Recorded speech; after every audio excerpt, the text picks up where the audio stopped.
Muy bien, pues esta es de hecho ya la última clase del curso. Sobra decir que 12 clases, 3 meses no es suficiente para dominar todas las técnicas o todos los conceptos. La intención del curso siempre ha sido transmitirles y desarrollar una intuición sobre qué es lo que está ocurriendo con los distintos métodos estadísticos, mucho más que pues, enseñarles dónde picarle a la computadora para que les salga una P al final, ¿no? O sea, el objetivo siempre ha sido ese. Por supuesto que después podemos hacer tutoriales, un laboratorio me pueden buscar para la parte como mucho más práctica, porque además, como hemos mencionado muchas veces, hay muchas formas correctas de llevar a cabo el mismo análisis y hay muchos softwares que son válidos y que lo pueden hacer. Hay unos con algunas ventajas, con algunas desventajas. Pero bueno, o sea, lo que quiero decir es que no porque esta sea la última clase o la última semana, pues quiere decir que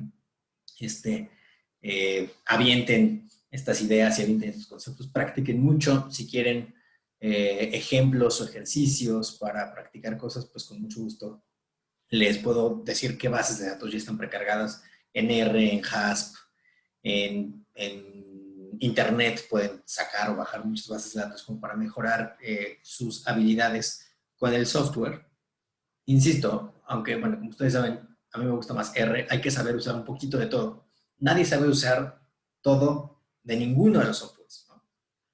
Sobre todo con los que son compilaciones en realidad de distintos programas como R. Y no es necesario que sepan hacer todo en un programa. Eh, sí es necesario que sepan cómo buscar información, cómo destrabarse, cómo identificar si lo están haciendo mal, y que sepan usar un poquito de todo, porque no todas las personas saben usar todo. Por ejemplo, no sé, durante mi doctorado, mi tutora del doctorado solo sabe usar Excel. Entonces, pues, o sea, no me podía revisar mis análisis si no estaban hechos en Excel. Entonces, obviamente, pues, tenía que trabajar con Excel, aunque sea mi programa menos favorito. Habrá gente que solo sepa utilizar SPSS, habrá gente que solo sepa utilizar R. Entonces, o sea, sí es importante que tengan una idea de todo y para esas cosas prácticas podemos seguir en contacto para pues, que hagan ejercicios, resolver dudas, etc. Sin embargo, de lo que vamos a hablar en esta última sesión, que insisto, pues está en el encuadre de un curso que lo que busca es que ustedes tengan intuición sobre qué es lo que está ocurriendo, qué es lo que tienen que hacer. Vamos a hablar de 3 tipos de análisis que son muy frecuentes en investigación biomédica, sobre todo en nuestro campo, y 2 de ellos están muy relacionados con los modelos lineales y entre sí, y uno de ellos no. Pero bueno, vamos a, como siempre, acuérdense de pasar lista. Déjenme, ahora no les copié el link en el chat. Déjenme, se los pongo en el chat.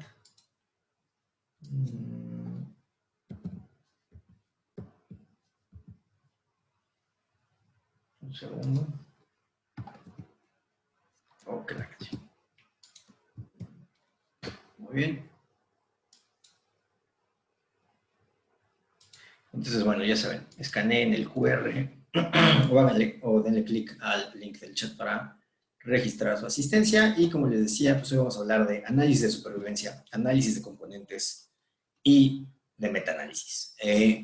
Lo primero que vamos a mencionar es que, bueno, el análisis de supervivencia y el análisis de componentes, al igual que las otras pruebas de hipótesis y de las otras formas de regresión que hemos visto, pues tienen mucho que ver con los modelos lineales, ¿no? No puedo enfatizar suficiente lo importante que es que tengan una buena intuición sobre los modelos lineales. Las revisiones sistemáticas y los metaanálisis no tienen que ver, o al menos no mucho, con los modelos lineales, pero son tan frecuentes en nuestra práctica que o sea, no podríamos no mencionarlos, ¿no? Y no podríamos no mencionar algunos conceptos importantes al respecto. Primero, análisis de supervivencia. Es algo que probablemente todos ustedes han visto en algún paper o en alguna revisión. Es un tipo de análisis muy, muy frecuente. Y se llama de supervivencia, pero no necesariamente habla sobre supervivencia. o al menos las ideas no aplican exclusivamente al análisis de supervivencia. En realidad es un análisis de eventos dicotómicos. O sea, ustedes pueden hacer, si ustedes tienen una, así como con una regresión logística, por ejemplo, van a calcular la probabilidad de que ocurra A o B. En un análisis de supervivencia están reportando el riesgo observado a través del tiempo de que ocurra un evento dicotómico, de que alguien fallezca o no, de que la enfermedad de alguien progrese o no, de que alguien se contagie de coronavirus o no. Y entonces ese riesgo está dado, o sea, si se fijan, como en una regresión logística, o una de las cosas que ya hemos mencionado cuando hablamos de gráficas, una gráfica de este tipo de análisis tiene que empezar del 0, del eje de las Y, a el 1. ¿No? O sea, es una gráfica de probabilidad, esencialmente, al igual que la gráfica de una regresión logística. Y en el eje de las X vamos a tener tiempo. ¿Cuál es la probabilidad de que alguien siga vivo después de tanto tiempo? ¿No? Entonces, por ejemplo, aquí tenemos, como les está marcando el recuadrito, que cuál es la probabilidad de que, o cuál es el 80% de, perdón, en qué punto de tiempo, en qué momento de seguimiento es 80% probable que algo haya ocurrido, ¿no? Que alguien haya fallecido, que alguien haya progresado, que alguien se haya contagiado. Como esto, como insisto, como el eje de las Y va del 0 al 1 y es esencialmente una probabilidad, entonces yo puedo decir y puedo hacer este tipo de análisis con el tiempo de, a ver, después de cuánto tiempo sobrevivió el 50%, después de cuánto tiempo sobrevivió el 80%, etcétera, etcétera. Y una de las análisis más frecuentes que tenemos este tipo es el análisis de Kaplan-Meier, ¿no? Como lo pueden ver también aquí, y vamos a hablar ahorita un poquito de las diferencias con otro tipo de análisis. Una vez más, y como para repasar, acuérdense, es una gráfica de probabilidad, es una gráfica de riesgo, por lo tanto va del 0 al 1 en el eje de las Y y en el eje de las X tenemos tiempo, el tiempo al evento, que insisto, no necesariamente es sobrevivir. ¿No? Cualquier evento dicotómico puede ser analizado de esta forma. Ahora bien, una buena práctica es ponerle un intervalo de confianza a esas líneas. Fíjense cómo si yo viera, si no tuvieran la transparencia de los intervalos de confianza de estas dos líneas, si solo vieran las líneas, como típicamente se grafican, pues podrían concluir muy rápido que lo que sea la categoría roja, tiene una peor probabilidad de sobrevida, ¿no? Que lo que sea que tenga la categoría azul. Sin embargo, el traslape es muy grande. Acuérdense que esencialmente lo que hacemos es traslapometría. ¿Qué tanto se traslapan? Y en este caso, ¿qué tanto se traslapan las probabilidades? Por lo tanto, si yo solo veo las líneas, me da una falsa impresión de que el traslape es muy poquito. Cuando, como pueden ver, cuando agregan un intervalo de confianza, pues el traslape es mucho, ¿no? O sea, la diferencia entre lo rojo y lo azul ya no es tan clara. Entonces, idea importante número 1, cualquier análisis dicotómico se puede analizar de esta forma. Idea importante número 2, es una gráfica de probabilidad contra tiempo. Por lo tanto, tiene que ir de el 0 al 1 y el tiempo tiene que hacer sentido. A ver, fíjense cómo puedo hacer, yo puedo hacer una gráfica de Kaplan-Meier o un análisis de supervivencia en escalas de tiempo que son irrelevantes. No sé, o sea, la escala de, o sea, puedo analizar tu probabilidad de contagiarte de COVID en horas.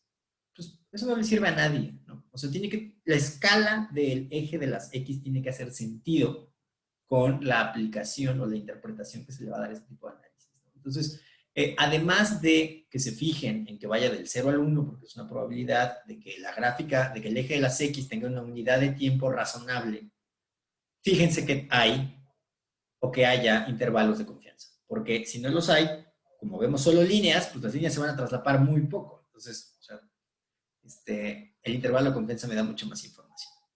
Ahora, si tengo líneas y les estoy hablando de una regresión logística, pues espero que intuyan que esto tiene muchísimo que ver con un modelo lineal. Y de hecho, una de las principales limitantes que tiene el Kaplan-Meier, ¿no?, es que solo me permite utilizar una categoría. Solo puedo dividir por y esto, a ver, no es necesariamente malo, ¿no? O sea, no sé, o sea, las categorías, si estoy haciendo un ensayo clínico aleatorizado, progresivo controlado, con un fármaco contra placebo, solo necesito una categoría, la categoría del placebo y la categoría del fármaco. Sin embargo, si yo estoy interesado en analizar la probabilidad de ese evento dicotómico con más de una categoría, no nada más si fue placebo o si fue fármaco o si fue sexo o si fue, o sea, si yo quiero utilizar más predictores, si quiero utilizar más factores, ya no puedo utilizar un Kaplan-Meier. Lo más utilizado son los modelos de Cox. Y como cualquier otro modelo lineal, fíjense cómo vamos a predecir en este caso HT, por favor vean que, o sea, HT es el riesgo y como la T es variable, porque estamos analizando a través del tiempo, o sea, ese riesgo es variable, ¿no? Mi riesgo va cambiando, aumentando, disminuyendo a través del tiempo. Tengo un riesgo inicial, que sería como un poco la misma idea, un riesgo basal, un poco la misma idea del intercepto. Y tenemos los distintos predictores, cada uno con su pendiente, ¿no? X1 con su pendiente, X2 con su pendiente, X3 con su pendiente. Y esto me permite utilizar más factores pues eso, para analizar cómo va cambiando mi riesgo o qué factores son los que más van moviendo mi riesgo a través del tiempo, del mismo modo que analizaríamos predictores y sus pesos en otro modelo lineal. ¿Cómo pueden hacer esto? El paquete de R se llama Survival. Como cualquier otro paquete de R, lo pueden instalar directamente desde RStudio y con el botón de Help pues, les va diciendo las funciones que tiene, los argumentos que necesita cada una de esas funciones. Trae funciones para graficar, obviamente para poner intervalos de confianza, etcétera, etcétera. Una última precaución e idea importante que yo quisiera agregar en este tipo de análisis, para hablar de este tipo de análisis, es que dense cuenta que la categoría que yo estoy escogiendo o el factor que yo estoy escogiendo para analizar puede ser una mala idea. O sea, los análisis de supervivencia luego son formas o luego se utilizan como para darle una falsa certeza científica a una mala idea. Y un ejemplo, que de hecho pues ya les había mencionado, es esto que pasó en Inglaterra con la sobrevida para cáncer intestinal, ¿no? O sea, se gastaron una millonada en campañas de detección creyendo que eso va a mejorar la sobrevida de los pacientes que padecen cáncer intestinal. ¿Por qué es una mala idea? Porque yo puedo incrementar la sobrevida sin realmente hacer nada por los pacientes. O sea, yo puedo incrementar la proporción de pacientes que llegan vivos a determinado punto de seguimiento simplemente porque los detecté más jóvenes y no necesariamente porque desarrollé tratamientos más eficaces. O sea, fíjense cómo estas tres cosas, detectar pacientes más jóvenes, tener tratamientos más eficaces y detectar etapas avanzadas, y detectar etapas más tempranas de la enfermedad, van a tener el mismo efecto en mi análisis de sobrevida.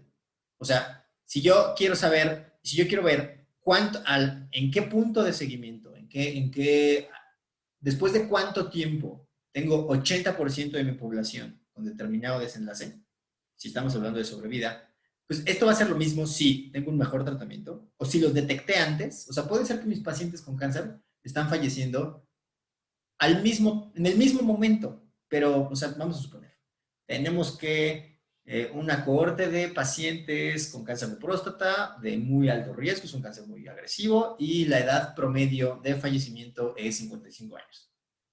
Ok, yo puedo incrementar este porcentaje si en lugar de diagnosticarlos a los 50, los estoy diagnosticando a los 47. Se siguen muriendo a los 55 años. En realidad no hice nada, pero como los estoy detectando antes, mi sobrevida aumenta. Entonces, sean muy cuidadosos a la hora de escoger ese tipo de desenlaces, porque estas tres cosas se pueden ver igual.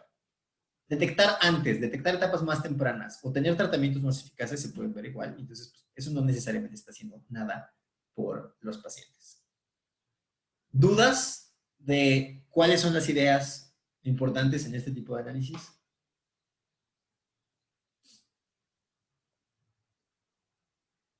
No. Órale, pues. Entonces, avanzamos. Otro tipo de análisis que tiene mucho que ver con, sí, con modelos lineales y que es muy frecuente en nuestro campo de estudio es el análisis de componentes. Eh, Particularmente para este tipo de análisis, pero también yo les diría como un, pues sí, complemento para que mejoraran su intuición estadística, se echaron este curso. Es un curso, híjole, tiene como 20 clases o 15 clases, si mal no recuerdo. Está en YouTube. Grant Sanderson es un tipazo, es un científico computacional que luego se entrenó más formalmente en matemáticas y tiene probablemente las mejores clases de matemáticas que yo haya visto. Tiene toda una serie, tiene toda una playlist de álgebra lineal. Y como espero que ya hayan tenido claro para estas alturas de nuestro curso, pues casi todo, o casi todo tiene que ver con álgebra lineal y con modelos lineales. Las pruebas de hipótesis clásicas, en este caso el análisis de supervivencia, los distintos tipos de regresión. Entonces, o sea, no puedo enfatizar suficiente lo útil que le sería desempolvar su álgebra lineal de la prepa y avanzar su álgebra lineal, ¿no? O sea, el curso sin duda incluye cosas que probablemente no les enseñaron en la prepa. Eh, Dicho esto, ¿en qué se basa o cuáles son las ideas principales detrás del análisis de componentes? Estas diapositivas son de StatQuest, otro canal de YouTube de donde se han pasado videos. Lo que estamos haciendo con el análisis de componentes es, de alguna forma, ponerle números a qué tanto se agrupan y qué tanto varían distintos elementos o distintas observaciones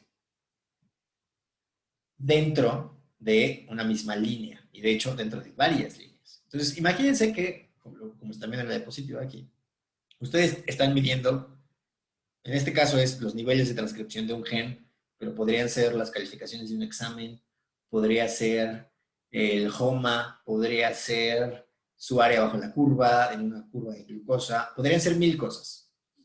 Ustedes tienen, en este caso, 6 observaciones, 6 participantes, 6 ratones en este caso, y una variable cuantitativa en la que están midiendo.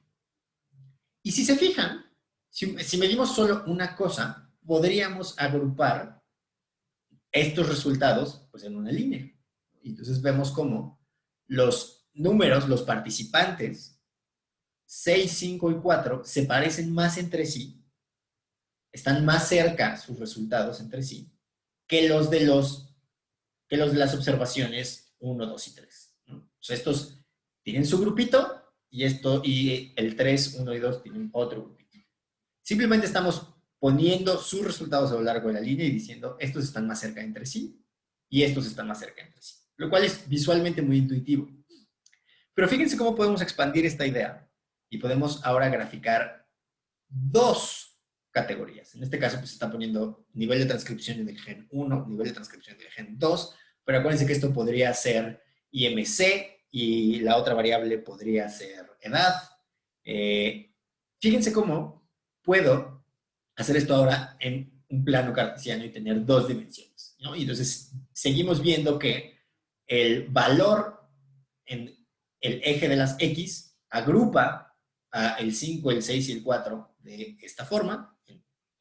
Sigue habiendo un grupito en estos genes.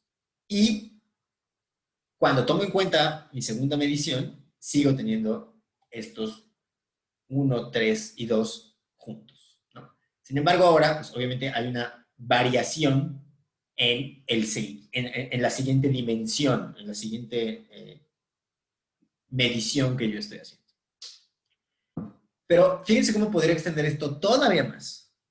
Puedo tener una tercera medición y entonces, o sea, si tengo un eje Z, puedo tener una gráfica en tercera dimensión y entonces veo cómo, o sea, ahora el resultado en mi tercera medición va a ser que el circulito sea más grande o más chico, como si estuviera más lejos o más cerca.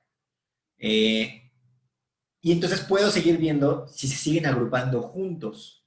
O sea, imagínense que esta pelotita de aquí, déjenme, agarro mi lápiz, imagínense que esta pelotita de aquí fuera, no sé, la 4, pero en este gen pudo haber tenido un valor que se parecía más a las de acá, ¿no?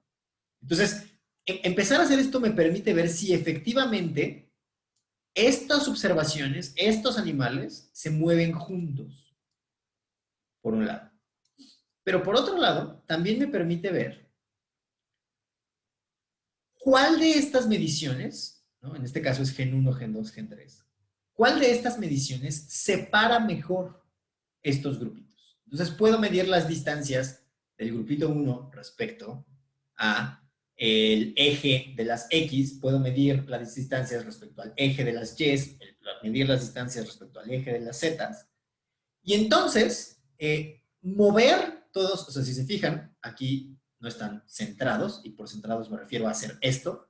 Fíjense como la misma posición, pues estamos como traslapando o transponiendo las mismas posiciones que tenemos aquí, ¿no? Este grupito con estas distancias entre sí y este otro grupito con estas distancias entre sí, los estamos llevando al centro de nuestro plano cartesiano y dibujar una línea que minimice las distancias entre todos ellos. Y esta línea es muy importante porque, bueno, muchas veces, bueno, dependiendo del tipo de análisis, puede recibir distintos nombres, pero muchas veces se conoce como el eigenvector. Y comparar eigenvectores me puede ayudar a saber cuál de estas mediciones es más importante para separar o para agrupar a mis observaciones. Entonces, o a mis participantes. Entonces, de esta forma, pues imagínense, si tengo, no sé, IMC y HOMA, puedo empezar a comparar cuál de las dos es la que mejor separa a mis participantes. Entonces, por ejemplo, no sé, puedo tener respondedores o no respondedores. Entonces, quiero ver cuál de las variables es la que más me ayuda a identificar quiénes son los respondedores. Y este tipo de análisis puede ser muy útil para tanto generar hipótesis como respaldar hipótesis, ¿no? Si yo estoy probando un fármaco, por ejemplo, querría ver que la categoría del fármaco o la dosis del fármaco me permite separar muy bien en, no sé, mi glucosa, mi hemoglobina glucosilada, mi variable de respuesta. Entonces, fíjense cómo en realidad lo que estamos haciendo es agrupar en estos ejes o en estas dimensiones, que es un poquito más técnico, ver cómo se van agrupando nuestros participantes o nuestras observaciones de acuerdo a las mediciones que vamos haciendo, y luego trazar este tipo de vectores que minimicen o maximicen las distancias, dependiendo del análisis, respecto a las diferentes mediciones que hicimos, para poder ver cuál de ellas contribuye más a separar estos componentes. Entonces, por ejemplo, si un ejemplo que tenemos aquí, imagínense que tenemos una población de peces globo y una población de truchas. Entonces, yo pudiera ver o quisiera analizar qué variable me permite identificar mejor quién es quién. Si el ancho del pez o lo largo del pez, ¿no? Entonces, este tipo de análisis me permitiría decir, mira, pues si te fijas más bien en el largo y no tanto en el ancho, o al revés, pues pudieras identificar, ¿no? Porque a lo mejor tienes una trucha chiquita o un pez globo grandote. O sea, este tipo de preguntas pueden ser contestadas de esta forma. Y por ponerle, esta es una diapositiva como un poco desafortunada porque está cargada y tiene símbolos que se ven feo. Esencialmente lo que estamos haciendo es esto. Fíjense cómo en las dimensiones, que insisto, son las mediciones que estamos haciendo, agrupamos o graficamos nuestros resultados, los centramos, los llevamos hacia el centro, calculamos algo que se llama la matriz de covarianza y a través de eso calculamos los eigenvectores, que son esta como línea que minimiza las distancias. que les mencioné antes. Y a través de comparar estos vectores podemos respaldar nuestras hipótesis o generar hipótesis nuevas. Si quieren como entender más a detalle cada uno de estos pasos, pues les recomiendo mucho el curso de Grant Sanderson que les mencioné. ¿Para qué utilizamos esto en nuestro campo de estudio? El análisis de componentes es uno de los principales análisis que utilizamos en todas las ómicas, en genómica, epigenómica, transcriptómica, proteómica, metabolómica. Los seres vivos tenemos varios niveles de regulación, ¿no? Entonces, por mucho tiempo se creía que si tienes más transcripción de un gen, eso inmediatamente se va a traducir en más de cierto fenotipo. Y aunque esto es cierto en algunos casos, definitivamente es falso en otros. Y lo mismo ocurre con tus niveles de un metabolito en particular, o tus niveles de metilación en una parte del ADN. Entonces, el análisis de componentes en este caso, o lo que hacemos en este tipo de estudios, en donde medimos mucho de todo, ¿no? Medimos concentraciones de muchos metabolitos, transcripciones de muchos genes, metilaciones en muchos sitios del ADN, y luego queremos ver cuál de ellas es más significativa, cuál de ellas me permite separar mejor a mis participantes de acuerdo a una variable de respuesta que me interese, es el análisis de componentes, ¿no? Hay muchas, ¿dónde pueden hacer análisis de componentes? En metabolómica, uno de los softwares que más se utilizan y que además en realidad es una aplicación web y es abierta, es MetaboAnalyst, y cargan sus datos y les permite hacer análisis de componentes con las ideas que mencionamos hasta ahorita dentro de su plataforma. Insisto, no es la única aplicación, porque las categorías y las dimensiones, los ejes que yo pudiera estar analizando, pudieran ser cualquier cosa. Pero dentro de nuestro campo de estudio, así es como principalmente se utiliza, como para ver qué metabolito es el que mejor separa o discrimina o agrupa las respuestas de acuerdo a la variable que me interesa. Y como vimos, pues tiene muchísimo que ver con conceptos que ya hemos estado viendo, ¿no? Una línea que minimice las distancias de los puntos que tengo graficados, las distancias respecto a cierto eje, traslapar algunos de los ejes. Entonces, insisto, las ideas son muy intuitivas si partimos de álgebra lineal. ¿Alguna duda de las ideas importantes y usos de este tipo de análisis?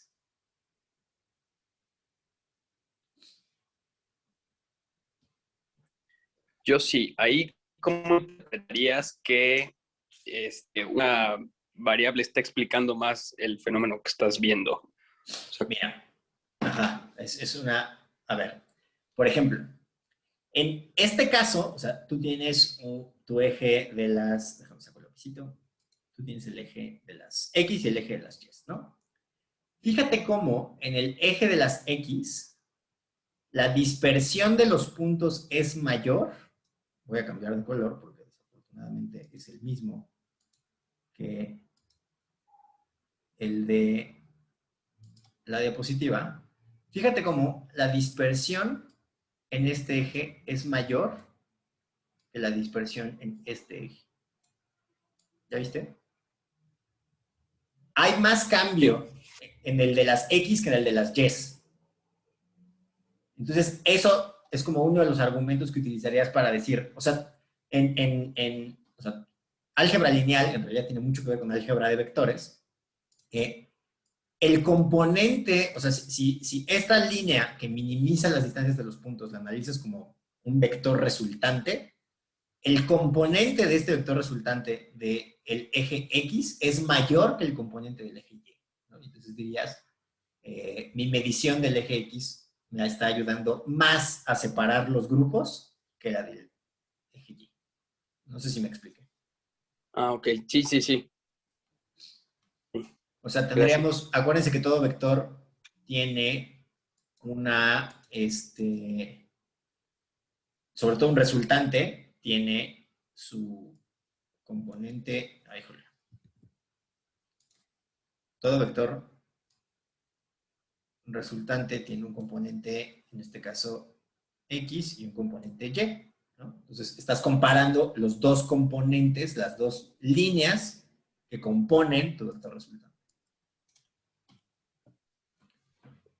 Disculpe, doctor. ¿Qué pasó, Giselle? Es que me confundí.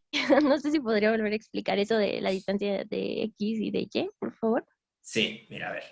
Tú tienes una, vamos a cambiar el color por este color. Cualquier línea, a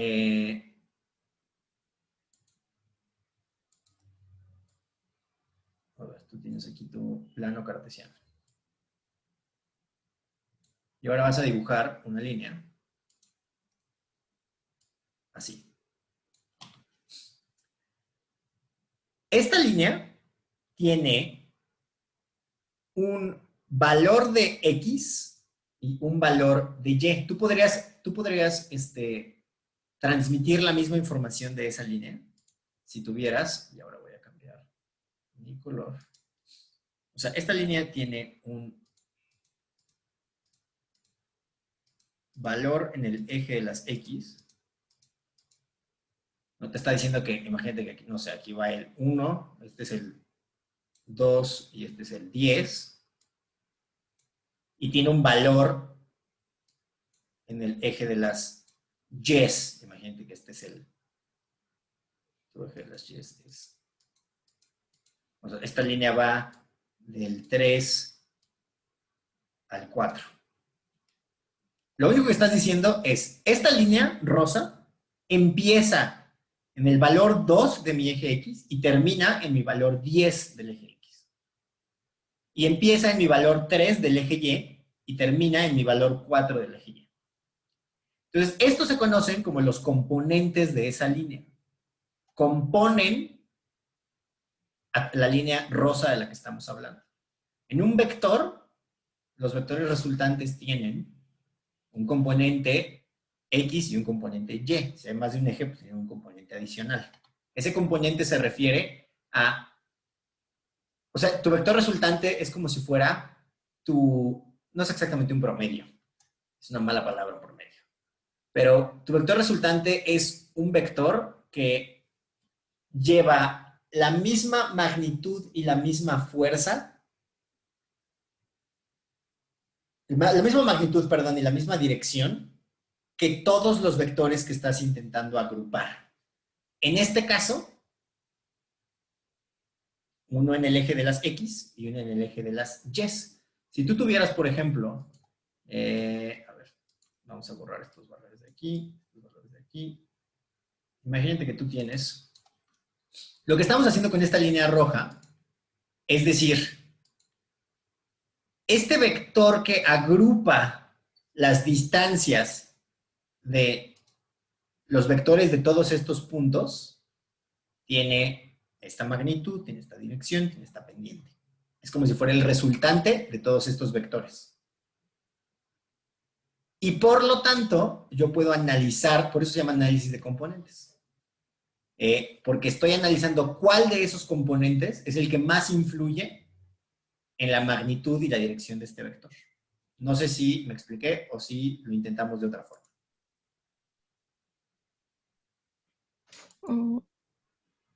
No sé si le entendí. Doctor, no sé si le entendí. O sea, por ejemplo, estamos viendo que el X es el peso y el Y es la altura. Entonces, el que tenga más cambios es el que influye más. O sea, si el peso va a un cambio del 1 al 10, por ejemplo, y la altura va del el valor de mi vector del 3 al 4, entonces el que influye más es el que va del 1 al 10, ¿no? Por ejemplo. Sí, más o No sé menos si sí. sí o me perdí mal. Fíjate, a ver, ahí te va. Vamos a intentarlo de otra forma. Tú tienes este punto verde. Y este punto verde tiene unas coordenadas. ¿Estás de acuerdo? Tiene una coordenada en el eje de las X y una coordenada en el eje de las Sí, doctor. Y. Ahora, fíjate qué ocurre. O sea, y podrías describir el mismo punto con dos vectores. Un vector que va de aquí a acá. Ay, lo estoy haciendo mal porque escogí la figura equivocada. Tú podrías describir este mismo punto como un vector que va de aquí a acá y un vector que va de aquí a acá. ¿Estás de acuerdo? Sí. Pero también podrías describir un vector, ese mismo punto, como un vector que va de aquí a acá. Y este mismo punto, o este mismo vector, podrías decir que tiene dos, está compuesto por la agrupación de dos vectores. El vector 1, voy a cambiar mi color, y el vector 2. Estos dos vectores componen mi vector rojo. El análisis de componentes justo compara cuál de estos dos contribuye más, si el 1 o el 2. Entonces, en este caso es el 1, ¿no? Efectivamente, tiene que, o sea, yo te invitaría a que no lo pensaras ya directo en un ejemplo metabólico, porque eso te dificultaría trasladar este tipo de análisis a contextos no metabólicos. Insisto, esto va a ser mucho más intuitivo si desempolvan su álgebra lineal de la prueba. Esencialmente lo que estamos haciendo, el nombre técnico, es comparar los componentes de un vector resultante. Y sí, ese vector resultante va a tener un componente en un eje, dado por una de las mediciones que nosotros hayamos hecho, con otro eje, otra de las mediciones que hayamos hecho, y estamos viendo cuál de los dos componentes contribuye más a la magnitud y dirección de ese vector.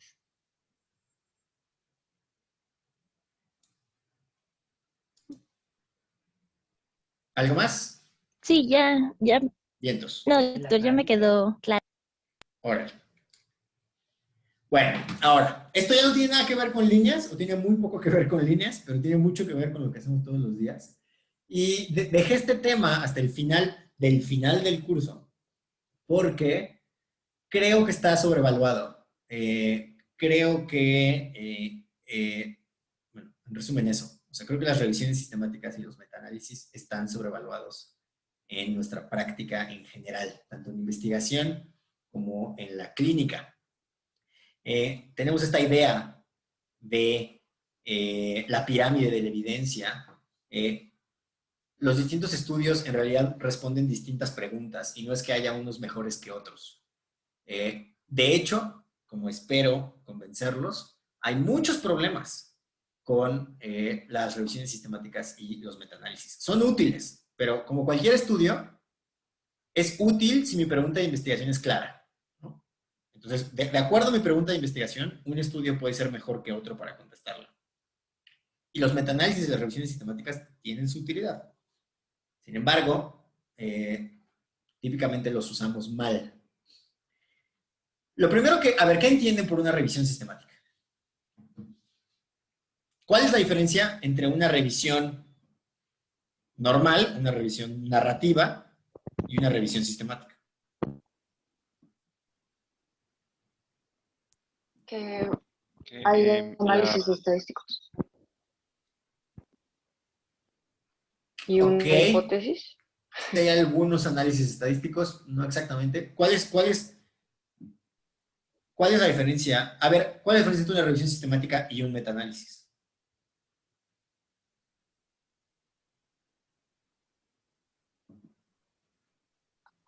Bueno, ahí sí que el metaanálisis busca responder a una pregunta de investigación. La revisión sistemática también. Oh, ok, entonces no lo sé. Ok. Una revisión... Los cálculos, ¿no? ¿Qué cálculos? O sea, que en la revisión sistemática, o sea, digo, la revisión sistemática, tanto como el metaanálisis, pues haces algo organizado, ¿no? Que tiene, pues digamos, como una estructura a comparación con una revisión literaria. Entonces tiene como un proceso donde intentas evitar el sesgo, ¿no? Tratando de medir en cada estudio, pues, si hay bias o no. Y lo que tengo entendido es que cuando haces un metaanálisis, entonces juntas a toda la población de los diferentes ensayos clínicos para poder, pues, contestar tu pregunta de hipótesis, pero ya justo como haciendo algo estadístico, ¿no? Como, no sé cómo se llama el análisis que hacen, que pues, es típicamente como no sé si es un Bland-Altman o como que es como que sale el diamante al final que te dice si va más para la izquierda o más para la derecha y eso es más protector o te pone en riesgo. Y pues según yo, como que esa es la diferencia entre el metaanálisis y la revisión normal. Ok. Tu idea está un poquito más cercana. A ver, la primera diferencia tal vez la diferencia más importante entre una revisión narrativa y una revisión sistemática, es que una revisión sistemática es una estrategia organizada y sobre todo debe de ser reproducible. Y una revisión narrativa no. Una revisión narrativa es, yo soy relativamente experto en este tema o he leído mucho sobre este tema y voy a narrar mi interpretación y las preguntas contestadas o por contestar en cierto campo. Y una revisión sistemática es, voy a buscar en estos lugares con estas palabras y a escoger con estos criterios qué estudios contestan esta pregunta. Y esto es importantísimo porque, a ver, es importante preregistrar todo, ¿no? O sea, no solo los ensayos clínicos electroizados se preregistran, sí es importante preregistrar todo, pero sobre todo una revisión sistemática. Porque la revisión sistemática está intentando minimizar el riesgo de que porque yo apoyo una hipótesis en particular, escojo los estudios que respaldan esa hipótesis. Básicamente, como dicen en inglés, cherry picking. Una revisión sistemática está, diciendo desde antes y tiene que estar preregistrada. El preregistro más importante o más famoso de revisiones sistemáticas es Prospero. Desde antes estás diciendo, a ver, existe esta pregunta en este campo de estudio. Por eso sí intenta contestar una pregunta de investigación. O sea, queremos contestar si el remdesivir sí sirve para los pacientes críticos con COVID. Y para contestar esa pregunta, vamos a, y estás diciendo desde antes, buscar en PubMed, EBSCO, Science Direct, Cochrane, en distintas bases de datos, las siguientes palabras: COVID más remdesivir, más critical care, más UTI, más mortality, más etcétera, etcétera, etcétera. Todas estas palabras. Y luego, todos los estudios que nos salgan, entre por lo menos 2 investigadores, vamos a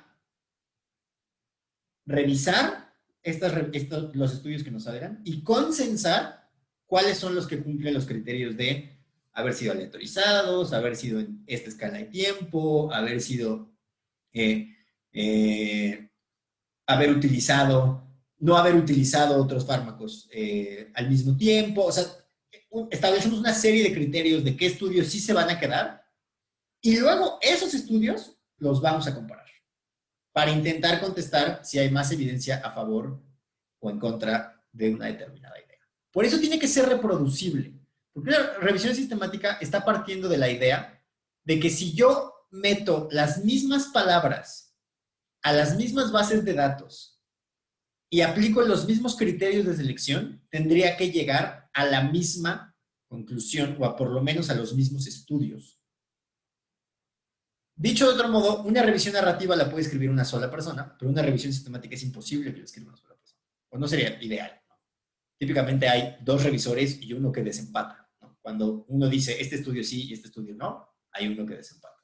Una revisión sistemática es una estrategia organizada de búsqueda de estudios que cumplan ciertos criterios con el fin de contestar una pregunta de investigación e intentando disminuir el sesgo de selección de estudios a favor o en contra de una hipótesis en particular. Y una de las cosas que ya mencionó Alejandro, pero que es crucial para una revisión sistemática, es el reporte de su riesgo de sesgos, el risk of bias. Es una grafiquita muy peculiar que idealmente toda revisión sistemática debe de traer, en donde ponen el estudio que sí entró a su selección final, ¿no? Entonces aquí están poniendo el autor o los autores, y luego preguntar todas estas cosas. Si los pacientes fueron aleatorizados, si los pacientes estaban cegados, si el personal estaba cegado, si hay datos completos, si reportaron solo ciertas variables o si reportaron todas las que habían preregistrado, etcétera, etcétera, ¿no? O sea, este estudio que trata sobre este mismo tema en esta misma población, ¿reportó todo esto o no? ¿Controló todo esto o no? Y entonces así una calificación de riesgo no determinado, alto o bajo. Y ahora, actualmente, se ponen o se intentan poner justo con la misma gráfica de Bosque o la gráfica de los metaanálisis típica. ¿Por qué es importante esto? A ver, lo que estamos haciendo en un metaanálisis, y bueno, a ver, aquí hay que hacer una aclaración. Una revisión sistemática no necesariamente tiene un metaanálisis. Pero para integrar un metaanálisis, sí tuve que haber hecho una revisión sistemática. Es decir, a ver, bueno, una vez vi un metaanálisis de 2 estudios. O sea, eso, a ver, no es ideal, pero además puede ser que solo haya 2 estudios intentando contestar esa pregunta. Y bueno, pues, o sea, si eso es lo que hay, eso es lo que hay. No puedes seguir una estrategia para seleccionar estudios. Y este es uno de los principales puntos en donde tienen que como poner su sentido arácnido. ¿Por qué estamos haciendo una revisión sistemática? Si solo hay 2 estudios, no es necesario hacer una revisión sistemática y un metaanálisis, porque ni siquiera hay tanta información, ¿no? O sea, eso es todo lo que tenemos. Si tenemos muchísimos estudios, tantos que tenemos que hacer una estrategia para filtrarlos y que solo algunos lleguen al análisis final. Si tenemos tantos estudios en direcciones opuestas, probablemente el tamaño del efecto es chiquito. ¿Y a qué voy con esto? ¿A qué me refiero con el tamaño del efecto? Cuando estamos haciendo un metaanálisis, estamos poniendo, a ver, en este caso, el estudio de Halpern del 2007 encontró esto con este intervalo de confianza. Pero el estudio de la casa de 2007 encontró esto con este intervalo de confianza. El estudio de Mitchell encontró esto con este intervalo de confianza. Y entonces tenemos un tamaño del efecto final con un intervalo de confianza final. Y eso es lo que me quiere decir mi diamante. Es decir, como los estudios tienen distintos tamaños de efecto o reportaron distintos tamaños de efecto con distintos intervalos de confianza, el global es esto. Y este se hace justo con las Ds de Cohen que vimos hace unas semanas. El diamante quiere decir cuál es el tamaño del efecto global y su intervalo de confianza. Pero ahora, los nuevos estándares de revisiones sistemáticas y metaanálisis sugieren que al mismo tiempo que estás poniendo el estudio, el año, el tamaño del efecto de ese estudio, su intervalo de confianza, y haciendo su promedio, pongas el risk of bias de cada uno de esos estudios, ¿no? Porque si tenemos un estudio que particularmente mueve o particularmente contribuye a la posición del diamante global, pero está lleno de sesgos, pues entonces cuestionamos si vale la pena ponerlo o incluirlo en la comparación con los demás.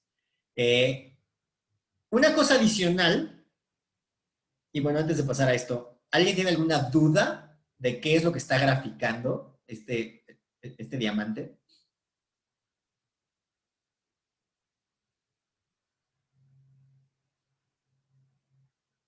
Ok. Ahora, insisto. Bueno, sí, un poco. Perdón. ¿Qué pasa, Mariana? El que sigue como el mismo patrón que los cuadrados, o sea, el que sea más ancho o alto, que signifique que había más tamaño de muestra o así. Algunos eso lo no. grafican de esa forma. O sea, hay gente que le ha puesto que al cuadradito de cada estudio adicional lo hace proporcional al tamaño de muestra. O sea, no es necesario, no todo el mundo lo hace. Si te fijas, por ejemplo, en esta columna, déjame sacar el lapicito, en esta columna te están poniendo cuál es el peso que tiene este estudio en particular, ¿no? O sea, con qué tanto está contribuyendo a la posición final. Entonces, esa es otra forma de ponerlo.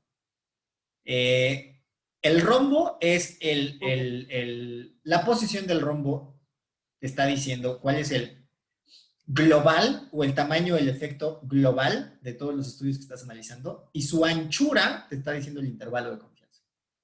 Entonces, por eso quieres que esté totalmente de un lado o del otro, porque si cruza la unidad, pues tu intervalo de confianza ya cruza la unidad. Entonces,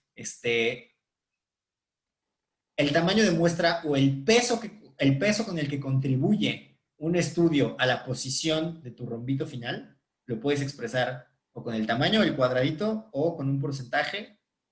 E independientemente de eso, es una buena práctica ya recomendada ahora, incluir al mismo tiempo el risk of bias, o sea, poner al ladito el risk of bias, porque pues no es raro encontrarte que el estudio que impacta mucho en la posición o sea, es un promedio a fin de cuentas, ¿no? Pues si tienes un valor extremo, pues no es raro que ese valor extremo tenga un chorro de sesgos. Ok. Ahora, una buena revisión sistemática incluye preregistros. Es decir, muchas veces estamos acostumbrados a que la revisión sistemática nos dice, esto se ha reportado, ¿no? Pero a lo mejor hay varios estudios que se están haciendo mientras se estaba escribiendo esa revisión sistemática. Una buena práctica cuando alguien empieza un posgrado es intentar hacer una revisión sistemática, si es que eso es posible, o un metaanálisis, si es que eso es posible, para identificar qué falta por investigar, qué no está contestado, qué método ha faltado, qué característica ha faltado en los estudios que hay disponibles respecto a una pregunta de investigación. Pero para poder hacer eso, y por eso una buena revisión sistemática tiene que incluir preregistros. Porque imagínense que yo hago un compilado de estudios sobre cierto fármaco para la diabetes. Y veo que no hay estudios suficientes. Pero si no me meto a ver los preregistros, o sea, pudiera ser que yo intente hacer un estudio que está por acabar, que está por publicarse. Entonces, una buena revisión sistemática incluye los preregistros y por eso es tan importante preregistrar. Porque es una forma de decirle a quienes están interesados en ese campo del conocimiento, a ver, a lo mejor esto no está contestado, pero un estudio grandototote al respecto se va a acabar este año, ¿no? O sea, ni te molestes en hacerlo tú. Entonces, una revisión sistemática tiene que incluir preregistros. Si se dan cuenta, una revisión sistemática o un metaanálisis frecuentemente concluyen que no hay suficiente evidencia sobre algo, ¿no? O sea, eso es, creo que 95%, 99% de las revisiones sistemáticas y los metaanálisis terminan diciendo que no hay suficiente evidencia. ¿Por qué? Porque si la respuesta fuera clara, ni siquiera necesitaríamos una revisión sistemática, ¿no? O sea, no hay... cuando no hay controversia, pues ni siquiera necesitas un metaanálisis y una revisión sistemática que te digan qué es lo que está ocurriendo. El simple hecho de haber necesitado una revisión sistemática y un metaanálisis te debe de sugerir que la evidencia es confusa, que la respuesta no es clara y por lo tanto, pues, su utilidad no es tan alta como muchas veces se asume por la posición que le damos en la pirámide de la evidencia.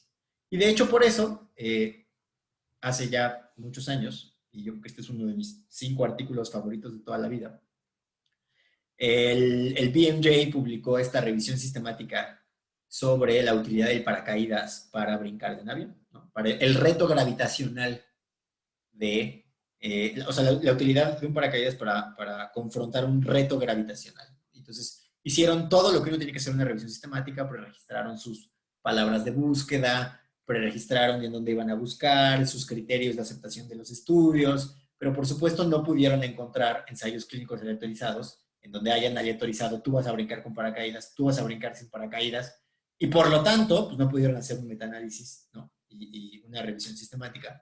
Obviamente, esto está lleno de sarcasmo, porque la conclusión real es que todo aquel que crea que la única forma de contestar preguntas clínicas, o que todo en clínica tiene que ser contestado a través de una revisión sistemática o de un metaanálisis, necesita subirse a un avión y brincar sin paracaídas. Insisto, el simple hecho de necesitar una revisión sistemática me debe de poner a pensar por qué fue necesaria. Si tengo 15 estudios en direcciones conflictivas, quiere decir que si ese tamaño existe, probablemente es pequeño. Entonces, eso me tiene que prender un foco, porque si no, no sería necesaria una revisión sistemática. O sea, no hay revisiones sistemáticas de el alacramín para picadura de alacrán, ¿no? O sea, si se acuerdan, ese es un estudio con una N de 15 publicado en el New England. Nadie volvió a hacer un estudio de esos, porque no era necesario. No va a haber metaanálisis y revisiones sistemáticas de ensayos clínicos aleatorizados en donde les damos alacramín o no, porque funciona tan bien que o sea, sería poco ético hacerlo. Entonces, muchas veces las cosas que mejor funcionan no tienen revisiones sistemáticas ni metaanálisis. ¿Cómo pueden hacer un metaanálisis? Gratis, hay softwares carísimos para hacer metaanálisis. Pero obviamente pues, se puede hacer gratis en R, el paquete se llama Metaphor, y en HASP simplemente le tienen que prender la pestañita de metaanálisis y van metiendo sus estudios y su N y el tamaño del estudio, y HASP lo hace solito también y lo hace gratis y les da las gráficas de diamante que acabamos de ver. O sea, el objetivo no es enseñarles a picar los botones para que hagan un metaanálisis, es que entiendan qué es lo que estamos haciendo, para qué sirve y para qué no sirve. ¿Dudas? Ya que se me tengo que desconectar. ¿Dudas finales?